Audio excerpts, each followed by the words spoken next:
ဒီလိုအမဲလုံးကြောအီးဆက်နေတဲ့အမဲလုံးပေါင်းလေးတွေကိုအိမ်မှာအလွယ်တကူလှုပ်ရှားလို့ရတယ်နော်ပေါင်းထားပြုတ်ထားတာကိုပဲစားစားကြော်ပြီးတော့စားစားအချင်းလေးနဲ့စားရင်အရန်ကိုအရသာရှိပါတယ်အမဲသားကိုအရင်ဆုံးရေခဲတစ်တာထဲမှာခဲထားပြီးတော့ကျက်သွန်ပြူ3တက်ထည့်ပြီးတော့မွေးကော်မုံတစ်စွန်းထည့်ပါဘယ်ကော်မုံပဲဖြူရေးသုံးလို့ရပါတယ်ပြောင်းကော်မုံဆိုရပါတယ်ပြီးရင်တော့ငါးမျိုးဆက်မဆလာမုံကိုထည့်ပါငုတ်ကောင်းမုံလေးကိုလည်းထည့်လိုက်ပါမယ်အရသာအတွက်စားတကြ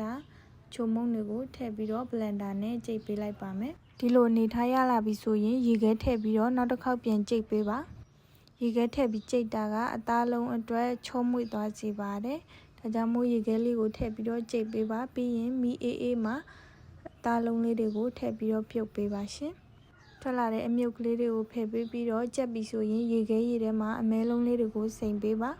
ထုံနဲ့စားလို့ကောင်းတဲ့အမဲလုံးလေးတွေကိုရေခဲတစ်တာထဲမှာထည့်ထားရင်လည်းကြာရှည်ခံပါတယ်ကိုစားကျင်တဲ့အချိန်မှာထုတ်စားလို့ရပါတယ်စီနဲ့ကြော်ရင်လည်းအရင်စားကောင်းတဲ့အမဲလုံးကြော်ကိုရရှိမှာဖြစ်ပြီးတော့ air fryer နဲ့กินရင်လည်းအမဲလုံးကင်မွေးလေးကိုရရှိမှာပဲဖြစ်ပါတယ်ဆိုင်ကားဝင်စားရတာအသားတွေကိုစိတ်မသက်နေရင်အိမ်မှာပဲလှုပ်ရှားကြည့်ကြနော်